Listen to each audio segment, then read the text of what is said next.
Assalamualaikum warahmatullahi wabarakatuh. Hari ini kita akan mempelajari tentang materi jurnal penyesuaian. Langsung saja kita bahas tentang jurnal penyesuaian.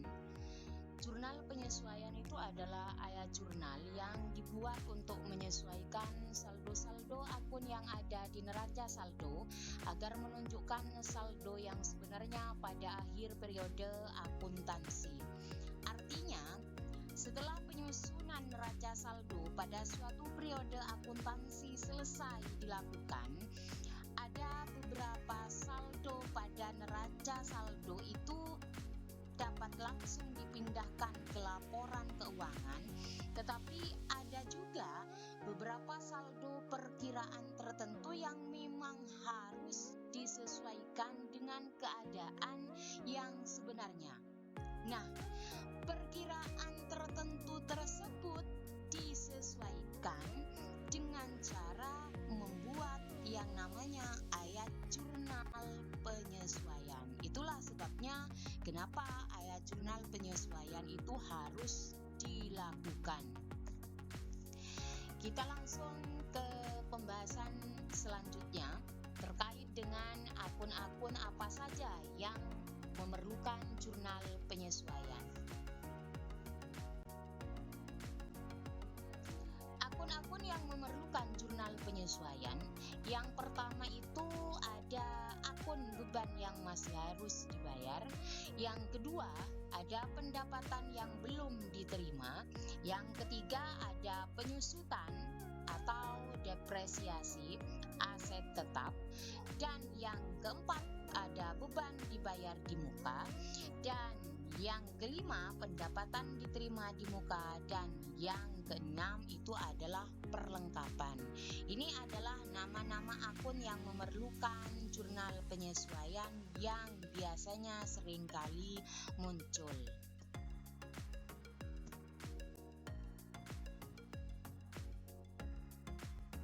Kita bahas yang pertama, yaitu beban yang masih harus dibayar. Beban yang masih harus dibayar ini maksudnya hutang. Jadi jurnal penyesuaiannya itu adalah beban titik-titik di debit, hutang titik-titik itu di kredit. Titik-titik ini bisa diisi dengan apa? Kalau terkait dengan iklan, maka ini diisi dengan beban iklan di debit dan hutang iklan di kredit. Jadi tergantung dengan apa ini data penyesuaiannya. Jadi kalau misalnya asuransi, maka beban asuransi di debit dan hutang asuransi di kredit. Kita langsung ke contoh soal. Karyawan sudah bekerja, tetapi sampai dengan 31 Desember tahun 2022 gajinya belum dibayar, yaitu sebesar 3 juta rupiah. Bagaimanakah jurnal penyesuaiannya di akhir periode? Nah, di sini kan ada karyawan memang sudah bekerja, tetapi sampai dengan 31 Desember 2022 gaji karyawan tersebut belum dibayar oleh perusahaan. Tandanya kan berarti perusahaan tersebut mempunyai hutang terhadap karyawan yang sudah bekerja. Maka kita langsung saja jurnal penyesuaiannya. Tanggal dibuatnya jurnal penyesuaian yaitu 31 Desember 2022. Karena ini berkaitan dengan gaji, maka beban gaji di debit yaitu sebesar 3 juta rupiah, hutang gaji ada di kredit yaitu sebesar 3 juta rupiah. Selanjutnya yang kedua yaitu pendapatan yang belum diterima. Artinya pendapatan yang belum diterima ini kan piutang, maka jurnal penyesuaiannya itu adalah piutang ada di debit sejumlah dengan uang atau pendapatan yang belum diterima, dan pendapatan ada di kredit sama, yaitu sejumlah dengan uang yang belum diterima atau pendapatan yang belum diterima. Kita langsung ke contoh soal. Pekerjaan laundry telah selesai dikerjakan, tetapi sampai tanggal 31 Desember 2022 2022 pembayarannya belum diterima sebesar Rp600.000. Bagaimanakah jurnal penyesuaiannya di akhir periode? Ini gampang jurnal penyesuaiannya. Artinya, ini kan pekerjaan laundrynya telah diselesaikan atau selesai dikerjakan, tetapi uangnya atau pembayarannya itu belum diterima sebesar Rp600.000. Maka ini muncul yang namanya piutang. Jadi, jurnal penyesuaiannya tanggalnya 31 Desember 2022, yaitu muncul piutang usaha ada di debit sebesar uang yang belum diterima yaitu sebesar Rp600.000 dan pendapatan usaha ada di kredit yaitu sebesar Rp600.000. Lanjut ke yang ketiga yaitu penyusunan aset tetap. Jurnal penyesuaiannya yaitu beban penyusutan titik-titik di debit, akumulasi penyusutan titik-titik di kredit. Titik-titik ini diisi dengan nama aset tetap yang disusutkan. Akumulasi penyusutan titik-titik di kredit ini juga sama diisi dengan nama aset tetap yang disusutkan. Contoh, misalnya aset tetap yang disusutkan itu adalah kendaraan, maka jurnal penyesuaiannya beban penyusutan kendaraan di debit, akumulasi penyusutan kendaraan di kredit, sejumlah nilai penyusutan dari aset tetap tersebut. Kita langsung ke contoh soal. Pada tanggal 31 Desember 2022, kendaraan disusutkan sebesar Rp20 juta. Bagaimanakah jurnal penyesuaiannya di akhir periode? Nah, ini gampang karena ini penyusutannya itu tidak usah dihitung karena di dalam soal penyusutan khusus kendaraan ini sudah muncul penyusutannya. Nilai penyusutannya yaitu sebesar Rp20 juta. Maka langsung saja jurnal penyesuaiannya yaitu tanggalnya 31 Desember 2022, beban penyusutan kendaraan di debit sebesar Rp20 juta, akumulasi penyusutan kendaraan di kredit yaitu sebesar Rp20 juta. Gampang kan? Selanjutnya yaitu beban dibayar di muka. Beban dibayar di muka itu ada dua pencatatan. Kita bahas pencatatan yang pertama, yaitu jika dicatat sebagai harta.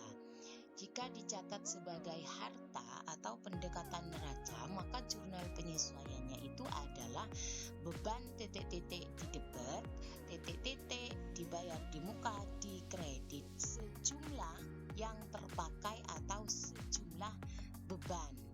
Titik-titik ini diisi dengan tergantung dari data penyesuaian yang muncul atau transaksi yang muncul. Ketika berkenaan dengan asuransi, maka titik-titik ini diisi dengan asuransi. Contoh, beban asuransi di debit, asuransi dibayar di muka di kredit. Jadi ketika berkenaan dengan iklan, maka titik-titik ini diisi dengan beban iklan di debit, iklan dibayar di muka di kredit, sejumlah yang terpakai atau yang menjadi beban. Kita langsung ke contoh soal. Di neraca saldo per 31 Desember 2022 terlihat akun sewa dibayar di muka yaitu sebesar Rp7.200.000. Sewa itu dibayar tanggal 1 September 2022 untuk jangka waktu 1 tahun. Nah, jurnal penyesuaian yang harus dibuat untuk transaksi tersebut, kita harus tahu dulu kuncinya. Kuncinya itu adalah ini. Di neraca saldo muncul nama akun sewa dibayar di muka. Nah, kalau sewa dibayar di muka, ini maksudnya itu adalah termasuk pada harta. Berarti ini dicatat sebagai harta. Kalau dicatat sebagai harta, maka nanti angka yang dimasukkan ke dalam jurnal penyesuaiannya itu adalah sejumlah yang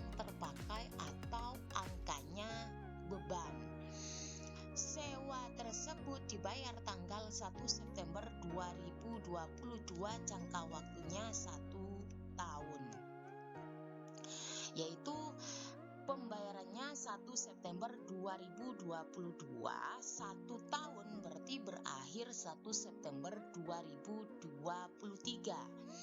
Jurnal penyesuaiannya atau tutup bukunya itu berakhir 31 Desember 2022. Maksudnya bukan berakhir, maksudnya tutup bukunya atau jurnal penyesuaiannya itu dibuat 31 Desember 2022.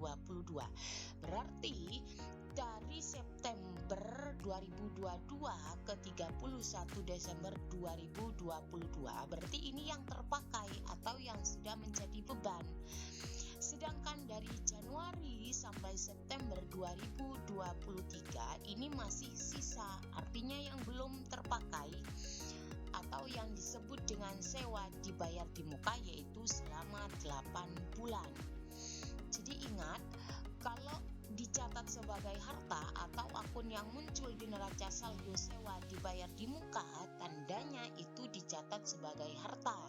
Maka yang masuk angkanya ke dalam jurnal penyesuaian itu adalah sejumlah yang terpakai, berarti ini, yaitu yang 4 bulan. Penghitungannya langsung saja, 4 ini 4 bulan dibagi 12 ini 12 bulan, karena 1 tahun dikalikan dengan jumlah sewanya selama 1 tahun, yaitu 7.200.000, yaitu jumlah yang terpakai atau jumlahnya beban itu adalah 2.400.000 rupiah. Maka langsung saja kita masukkan ke jurnal penyesuaiannya 31 Desember 2022. Karena ini berkaitan dengan sewa, maka yang muncul di jurnal penyesuaian itu adalah beban sewa di debit, sewa dibayar di muka, di kredit, sejumlah angka yang terpakai, yaitu 4 bulan, yaitu sebesar 2.400.000. Nah, ini tinggal dimasukkan, yaitu 2.400.000 rupiah di debit sama 2.400.000 rupiah di kredit sebagai sewa dibayar di muka. Tuh. Bahas pencatatan yang kedua, yaitu jika dicatat sebagai beban. Ini khusus beban dibayar di muka, maka jurnal penyesuaiannya itu adalah titik-titik dibayar di muka di debit, beban titik-titik ada di kredit, sejumlah yang tersisa atau sejumlah dibayar di muka. Titik-titik ini diisi dengan berkaitan dengan data penyesuaiannya, berkaitan dengan apa? Misalnya berkaitan dengan sewa, maka ini titik-titik ini diisi dengan sewa dibayar di muka di debit, beban sewa di kredit, sejumlah yang tersisa atau sejumlah angkanya dibayar di muka. Kita langsung ke contoh soal. Di neraca saldo per 31 Desember 2022 terlihat akun beban sewa sebesar 7.200.000 rupiah. Sewa tersebut dibayar tanggal 1 September 2022 untuk jangka waktu 1 tahun. Jurnal penyesuaian yang harus dibuat di akhir periode itu adalah, kita lihat kata kuncinya. Kata kuncinya yang muncul datanya itu atau di neraca saldonya itu adalah beban sewa. Kalau beban sewa, tandanya ini pencatatannya itu dicatat sebagai beban atau menggunakan pendekatan ikhtisar laba rugi. Kalau dicatat sebagai beban, nanti di jurnal penyesuaiannya itu angkanya itu yang dimasukkan itu adalah yang tersisa atau angkanya sewa dibayar di muka atau persekot sewa. Sewa tersebut dibayar tanggal 1 September 2022. Ini 1 September 2022 dan jangka waktunya 1 tahun, maka akan berakhir di 1 September 2023. Nah, jurnal penyesuaian yang dibuat atau tutup bukunya itu 31 Desember 2022. Nah, dari September 2022 sampai tutup buku 31 Desember 2022 ini adalah angka yang terpakai. Sedangkan yang tersisa atau persekotnya itu dari Januari sampai 1 September 2023 ini, yaitu selama 8 bulan.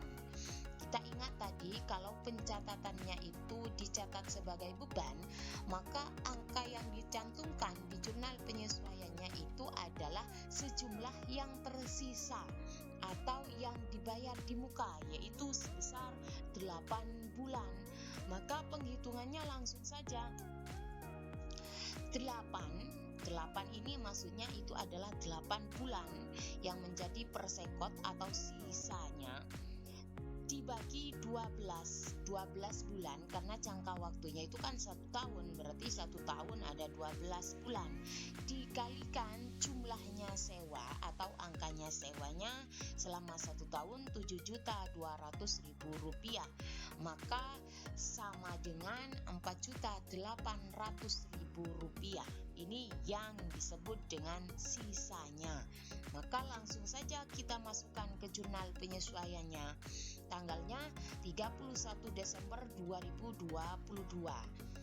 Jurnal penyesuaiannya karena ini berkaitan dengan sewa, maka jurnal penyesuaiannya sewa dibayar di muka di debit, beban sewa ada di kredit sejumlah yang tersisa atau angkanya sewa dibayar di muka, yaitu 4.800.000 rupiah di debit khusus sewa dibayar di muka, dan beban sewa di kredit sama 4.800.000 rupiah di kredit. Yaitu pendapatan diterima di muka. Ada 2 metode. Yang pertama yaitu jika dicatat sebagai hutang. Kita bahas yang pertama ini dulu ya. Jurnal penyesuaiannya itu adalah titik-titik diterima di muka di debit, pendapatan titik-titik di kredit, sejumlah yang sudah menjadi pendapatan. Kita langsung ke contoh soal. Di neraca saldo per 31 Desember 2022 terlihat akun sewa diterima di muka sebesar 18 juta rupiah. Sewa tersebut diterima tanggal 1 Oktober 2022 untuk jangka waktu 1 tahun. Maka jurnal penyesuaian yang dibuat di akhir periode itu adalah, kita lihat seperti biasa kata kuncinya itu adalah, lihat kata kuncinya yaitu sewa diterima di muka. Artinya sewa diterima di muka ini maksudnya hutang, karena sewanya itu diterima di awal. Sewa tersebut diterima tanggal 1 Oktober untuk jangka waktu 1 tahun, yaitu tanggal 1 Oktober 2022. Jangka waktunya 1 tahun, berarti berakhir tanggal 1 Oktober 2023. Nah, tutup bukunya atau jurnal penyesuaiannya itu dibuat tanggal 31 Desember 2022. Nah, dari sewa diterima sampai dengan dibuatnya jurnal penyesuaian atau tutup buku, ini yang benar-benar sudah menjadi pendapatan, yaitu selama 3 bulan. Sedangkan dari Januari sampai Oktober 2023 ini yang dikatakan sebagai pendapatan diterima di muka. Jadi kita lihat kuncinya, kata kuncinya sewa diterima di muka, ini dicatat sebagai hutang. Kalau dicatat sebagai hutang, maka angka yang dicantumkan dalam jurnal penyesuaian itu adalah yang benar-benar sudah menjadi pendapatan, yaitu berarti 3 bulan. Maka penghitungannya itu gampang, yaitu 3 dibagi 3 bulan dibagi dengan 12 bulan, karena jangka waktunya 1 tahun, maka 12 bulan dikalikan dengan uang sewanya yaitu 18 juta rupiah itu dalam 1 tahun, sehingga hasilnya itu sama dengan 4.500.000 rupiah. Ini selama 3 bulan. Jadi 4.500.000 rupiah ini yang benar-benar sudah menjadi pendapatan. Maka untuk membuat jurnal penyesuaian langsung saja dimasukkan 31 Desember 2022. Karena ini berkaitan dengan sewa, maka titik-titiknya diisi dengan sewa. Sewa diterima di muka di debit yaitu sebesar 4.500.000 rupiah. Pendapatan sewa di kredit yaitu sebesar 4.500.000 rupiah. Gampang kan? Yang kedua yaitu jika dicatat sebagai pendapatan, khusus pendapatan yang diterima di muka, maka jurnal penyesuaiannya itu adalah pendapatan titik-titik di debit, titik-titik diterima di muka di kredit, sejumlah yang belum menjadi pendapatan. Kita langsung ke contoh soal ya, biar lebih paham. Di neraca saldo per 31 Desember 2022 terlihat akun pendapatan sebesar 18 juta rupiah.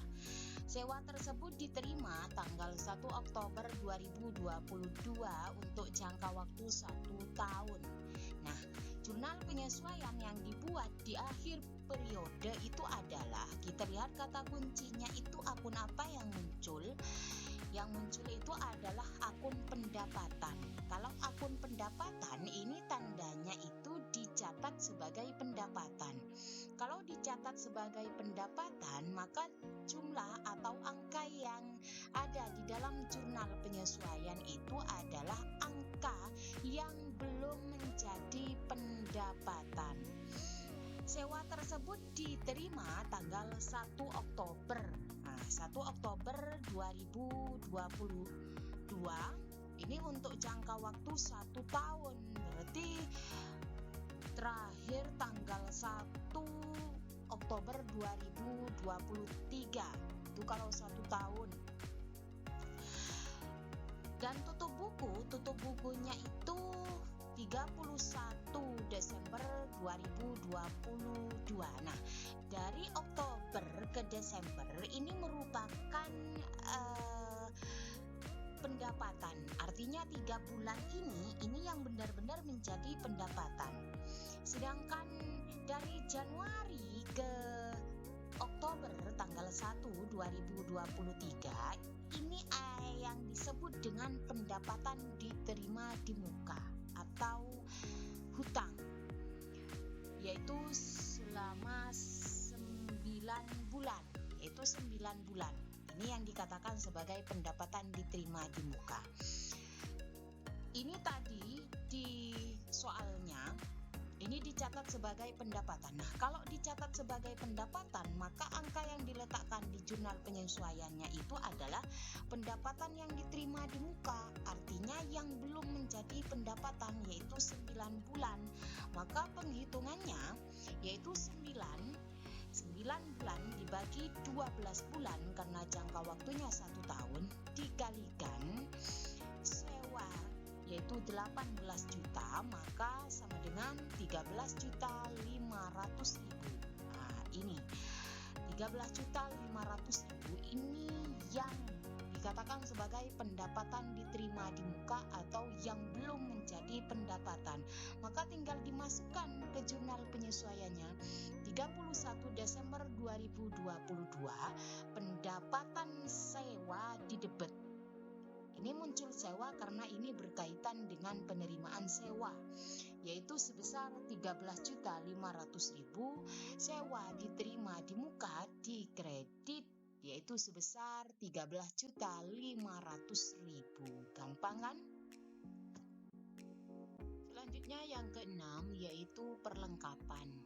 Metode untuk perlengkapan ini ada 2. Yang pertama itu jika dicatat sebagai harta. Kita bahas yang pertama dulu.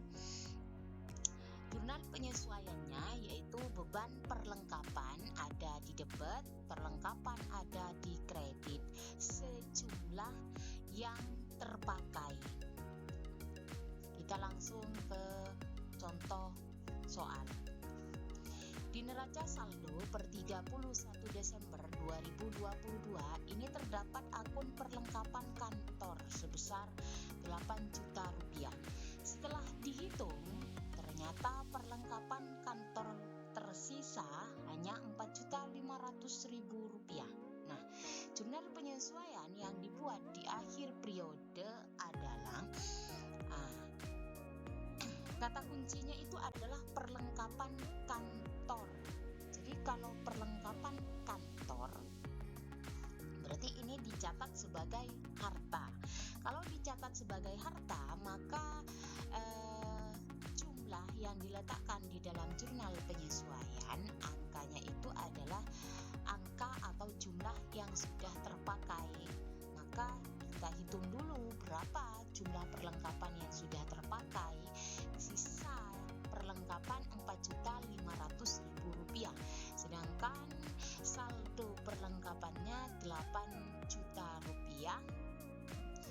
Maka perlengkapan yang habis terpakai kalau sisanya 4.500.000 berarti 8 juta dikurangi 4.500.000 berarti 3.500.000 rupiah, itu yang terpakai.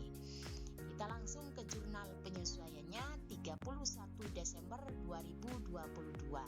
Beban perlengkapan ada di debit 3.500.000 rupiah, ini yang sudah terpakai. Perlengkapan ada di kredit yaitu sebesar 3.500.000 rupiah. Gampang kan? Yang kedua dari perlengkapan yaitu jika dicatat sebagai beban, maka jurnal penyesuaiannya perlengkapan ada di debit, beban perlengkapan ada di kredit, sejumlah yang tersisa. Kita langsung ke contoh soal. Di neraca saldo per 31 Desember dapat tahun 2022 terdapat akun beban perlengkapan kantor sebesar 10 juta rupiah. Setelah dihitung, ternyata perlengkapan kantor tersisa 5.500.000 rupiah. Jurnal penyesuaian yang dibuat di akhir periode adalah, kita lihat kata kuncinya, akun yang muncul itu di neraca saldo itu apa? Atau di data penyesuaiannya akun yang muncul itu apa? Yaitu beban perlengkapan. Kalau beban perlengkapan kantor yang muncul, maka ini dicatat sebagai beban. Kalau dicatat sebagai beban, maka angka yang dicantumkan ke dalam jurnal penyesuaiannya itu adalah sejumlah yang tersisa. Di dalam soal ini ternyata perlengkapan kantornya tersisa 5.500.000, jadi tidak usah menghitung berapa sisa perlengkapan kantornya karena di dalam soal ini sudah ada, maka langsung saja kita masukkan ke jurnal penyesuaiannya. 31 Desember 2022 perlengkapan kantor di debit 5.500.000 rupiah, beban perlengkapan kantor ada di kredit sebesar 5.500.000 rupiah. Gampang kan? Sekian video dari saya, kurang lebihnya mohon maaf. Assalamualaikum warahmatullahi wabarakatuh.